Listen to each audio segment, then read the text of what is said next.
The night Elias was born, the sky was unlike anything the village had ever seen. A streak of light, golden and brilliant, cut across the heavens, illuminating the rooftops and fields with an eerie glow.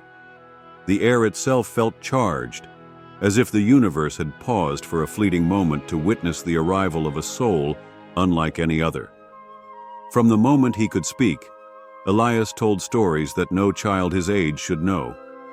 He spoke of places untouched by time, of rivers that flowed upwards, and of voices that sang without sound.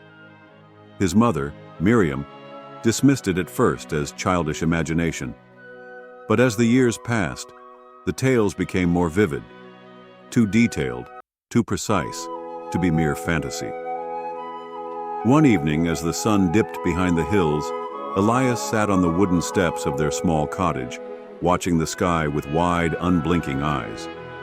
His father, Jonah, a pragmatic farmer, approached him. "What do you see, son?" "Not see," Elias whispered. "Remember." Jonah frowned. "Remember what?" Before I was here, before I was Elias." Miriam, standing in the doorway, felt a shiver run down her spine. "Elias, darling, what do you mean?" The boy turned to her, his blue eyes deep with something ancient. "You forgot, Mama, but I didn't." News of Elias's strange knowledge spread quickly through the village. Some dismissed him as a child with an overactive imagination. Others whispered that he was touched by something divine or cursed by something beyond human understanding. Father Matthias, the village priest, took particular interest in the boy. One Sunday after Mass, he approached Miriam. "May I speak with your son?" She hesitated, but eventually agreed. Inside the candlelit church, Father Matthias knelt before Elias. "Tell me, child, what do you remember?" Elias stared at the crucifix behind the altar. "It's not supposed to look like that," he said softly. Father Matthias stiffened. "What do you mean?" "That's not how it happened. There was no wood, no nails, only light, and then darkness." But he knew it wasn't the end. He remembered. A chill ran down the priest's spine. "Who told you this?" "No one. I was there." As whispers about Elias spread, something inexplicable happened. One cold autumn night, the church bells rang, not once, not twice, but 12 times, without a single soul touching them. The village folk ran into the square, staring at the towering bell tower in shock. Father Matthias himself climbed the steps, lantern in hand, only to find the thick rope still tied and untouched. Elias stood in the middle of the street, gazing up at the stars. When his mother found him, she clutched his hand. "Elias, what does this mean?" The boy turned to her with a serene smile. Someone knocked on the door of eternity, and for a moment, the world listened. Skepticism and fear grew. A scholar from the city, Dr. Solomon, came to the village after hearing of the boy. He was a man of science, not superstition, and he sought to expose what he believed was mere coincidence or clever deception. He sat Elias down in a dimly lit room and placed before him a set of paintings, each depicting a historical event. "Tell me what you see, Elias." The boy's small fingers hovered over a painting of a battlefield. His breath hitched. "I was there," he whispered. Dr. Solomon leaned in. "Where?" Elias pointed to a fallen soldier in the image. His last thought was of his mother. Her name was...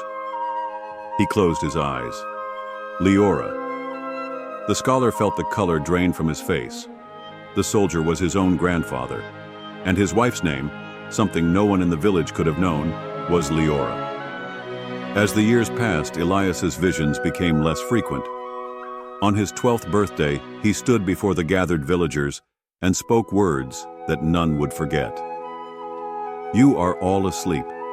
This world is not the beginning, and it is not the end. The moment you close your eyes, you remember. The moment you are born, you forget. But love is the one thing that stays." That night, Elias fell into a deep sleep and never woke up.